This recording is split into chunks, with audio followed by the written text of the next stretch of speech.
So this topic then looks at the stages of workforce planning and what actually goes into a workforce plan. It's also going to look at internal and external influences on or the influences on workforce plans. It will look at how we implement workforce plans and the issues associated with that. And then we're going to look at why it is we actually need workforce plans.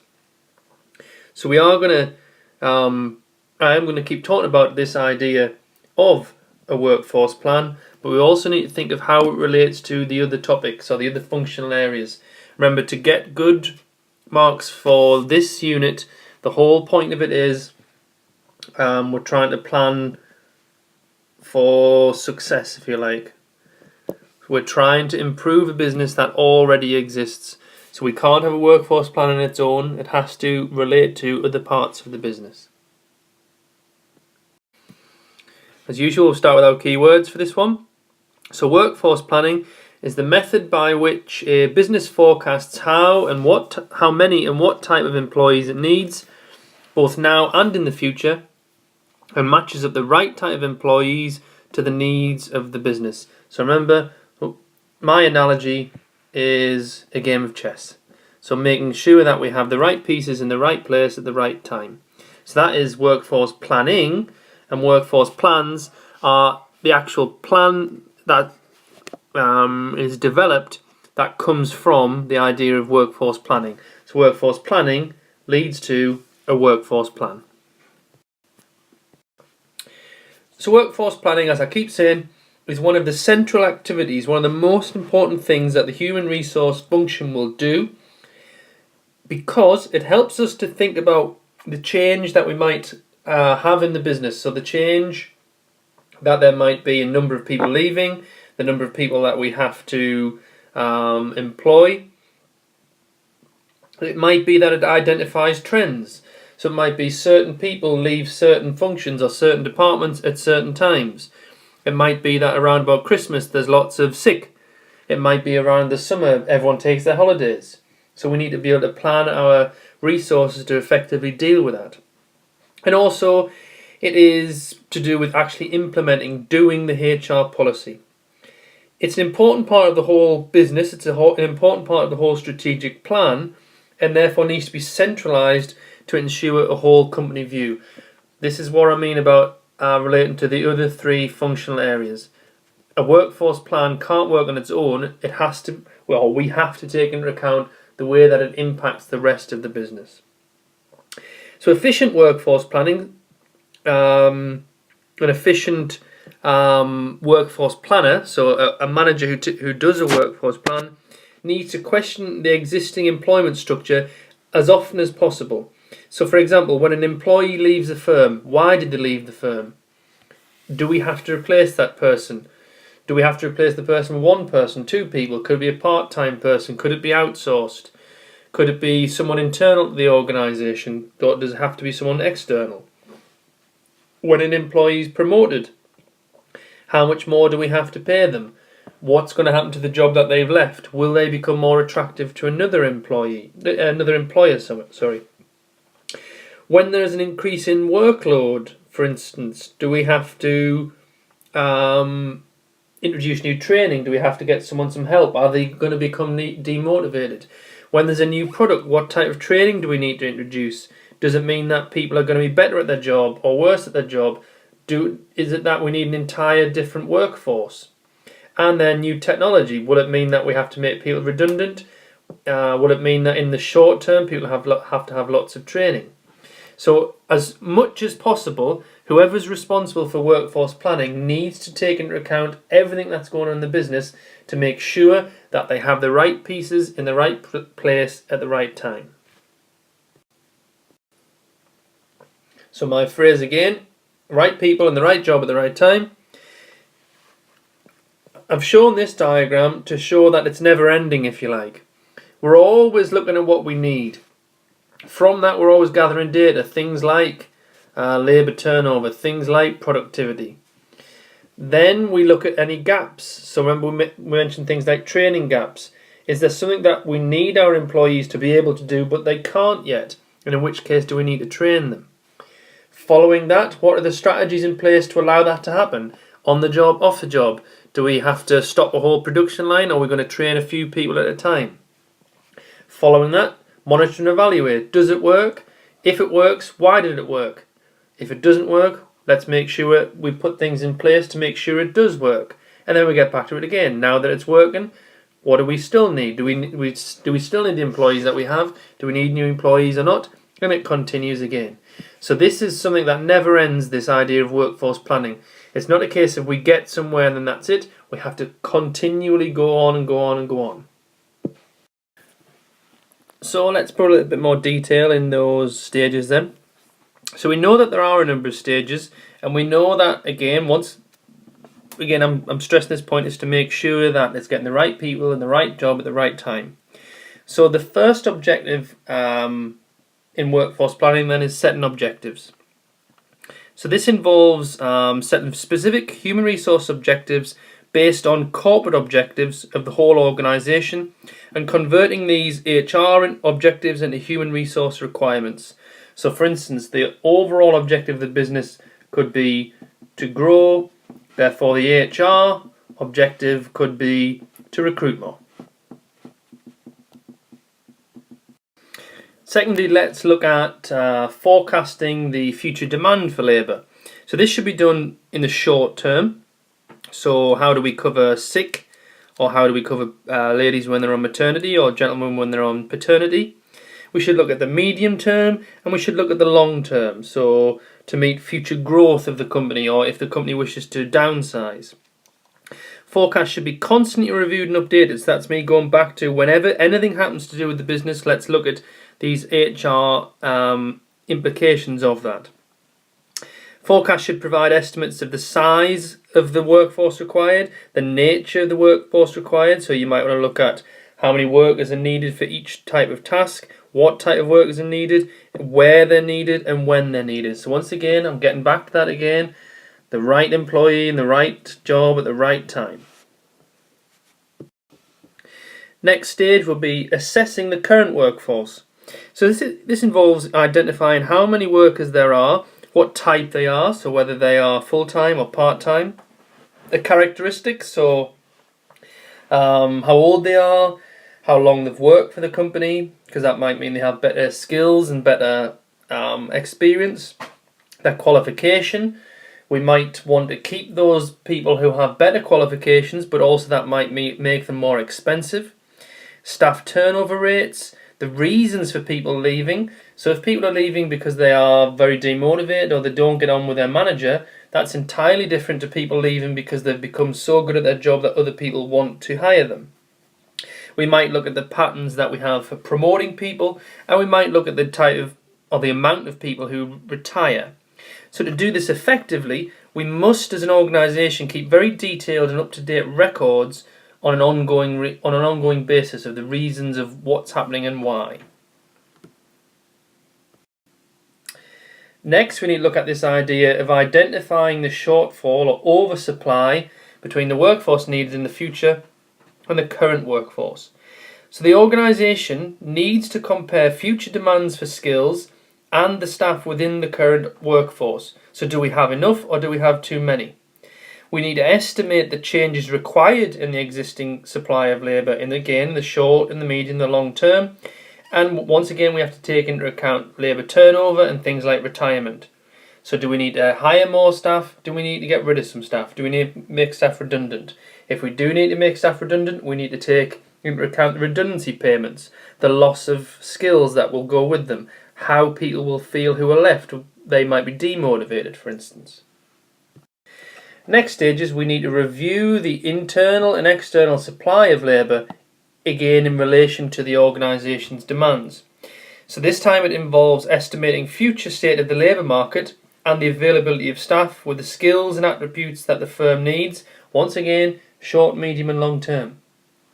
So if we know the business is going to be more technology based, is it a case that those skills will come up from outside the business? So will school leavers, will university leavers have those skills? Or do we need to think about taking young graduates and training them? So again, in the long term, we might need to introduce some kind of apprenticeship scheme. In the medium term, we might need to specifically recruit a certain member of staff, a certain type of member of staff.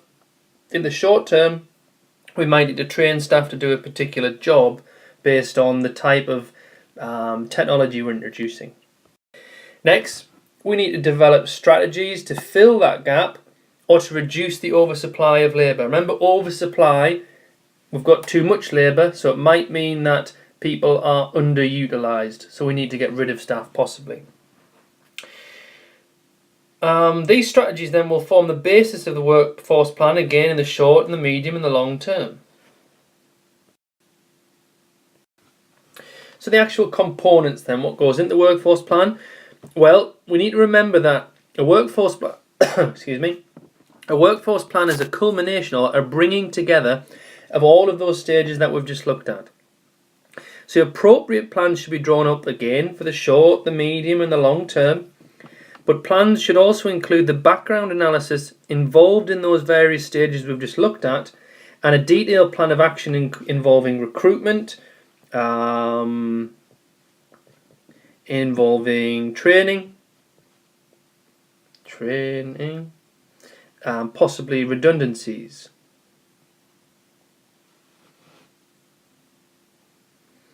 It might mean that we have to redeploy people to other parts of the business. It might mean we have to outsource.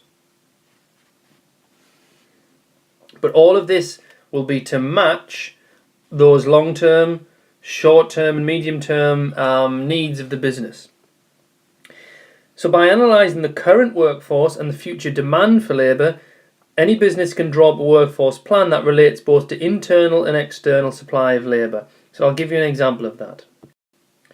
So for instance, where there are shortages in the supply of labour, so we don't have enough staff, so a labour shortage in this case, so it might be because we're getting bigger.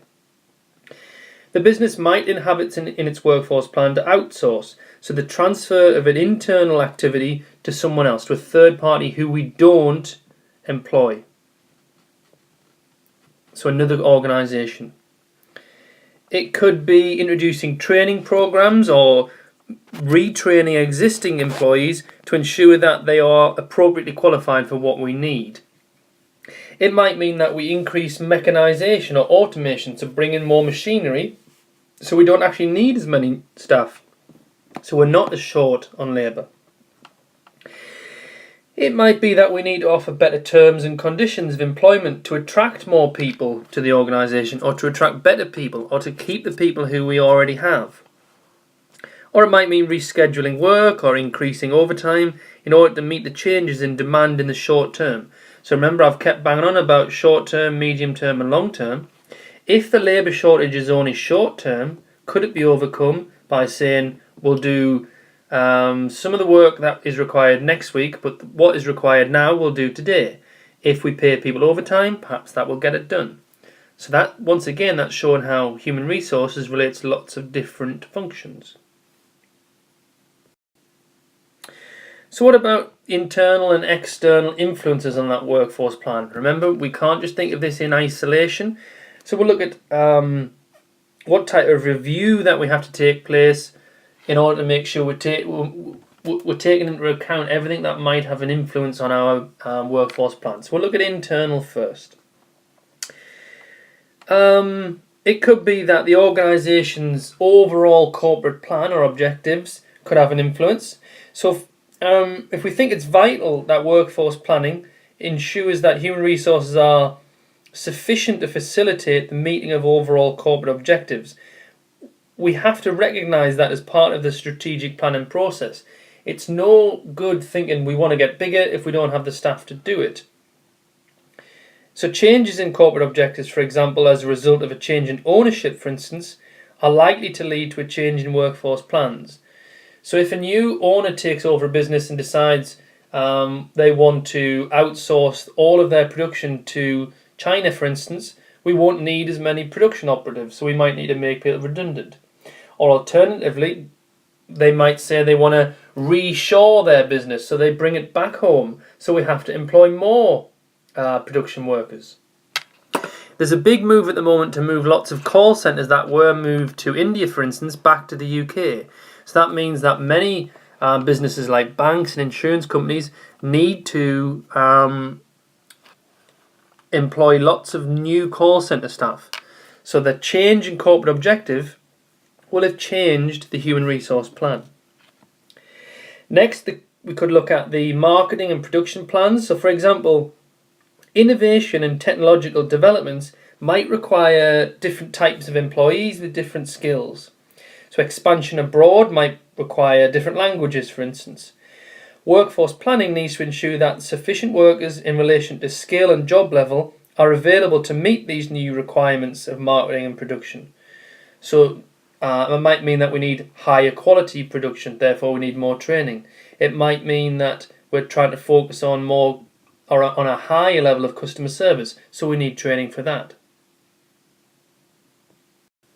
We definitely need to take into account the financial position of the business, because the budget available for recruitment and training will determine whether the organisation is able to fund the requirements of the workforce plan and thus enable the organisation to meet its objectives. It also might mean the other way, that if the financial position of the business is poor, perhaps we have to make people redundant, for instance. Looking at the internal supply of labour, well, this is influenced by internal promotion, training and development, change in employment conditions such as flexible working or job rotation, retirement and staff turnover, and legal requirements that might mean we can't make people redundant. There are also some other internal factors that include the organisation of work, whether we do things like cell production and teamwork or just simple production line, and how staff are motivated, and that subsequent impact of motivation on labour turnover as well. So things like motivation, labour turnover, and type of production.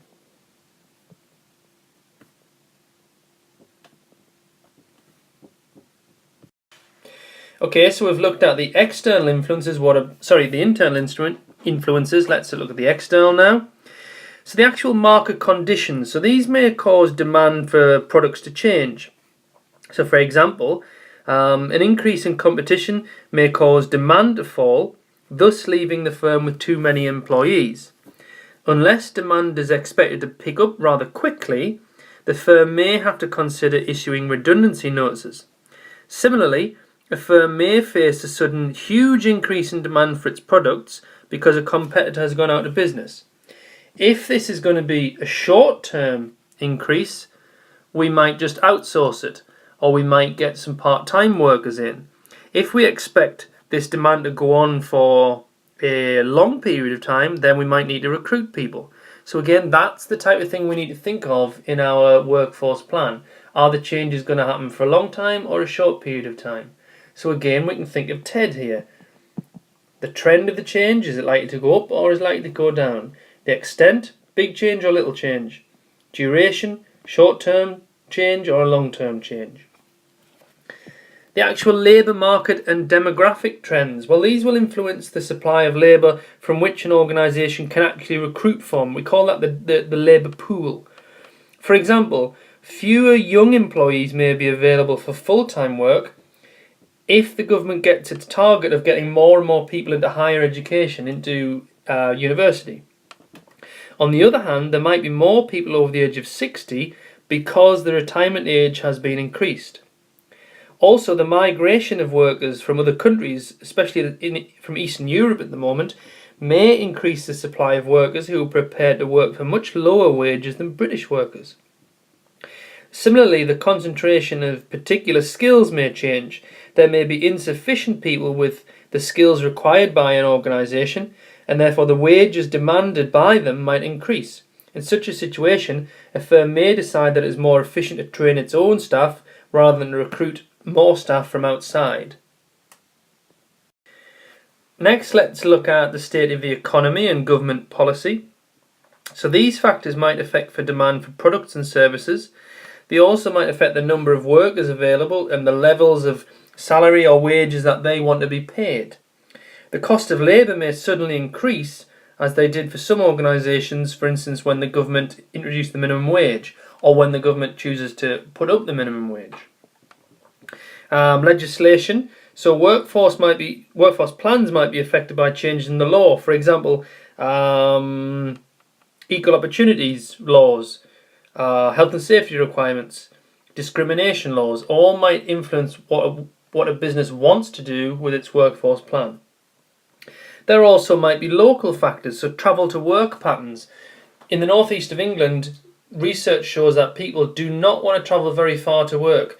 Many people stay within their own postcode district, whereas people in the southeast of England are happy to travel an hour and a half, an hour and 40 minutes, 2 hours to work in the morning. So it might be much easier to get someone with particular skills in the southeast than it might be in the northeast. It might be down to the availability of housing, it might be down to the availability of local amenities, or the fact that unemployment is higher in some areas of the country than others. People might not want to move to certain areas because of the cost of living. All of these things will attract or distract people from working at a certain place and for a certain organisation. So what issues or problems might there be when we're implementing these workforce plans then? They'll generally fall under 4 of these headings. That doesn't mean that these are the only ones. There might be some more evident in the case study that you get, or you might be able to bring them into your Bus 4 case study. Those case studies, those things that I don't know much about, remember? Apparently. In order to maintain good employee and employer relations, effective workforce planning must involve consultation with employees and their representatives. So remember, the representatives are trade unions or work councils.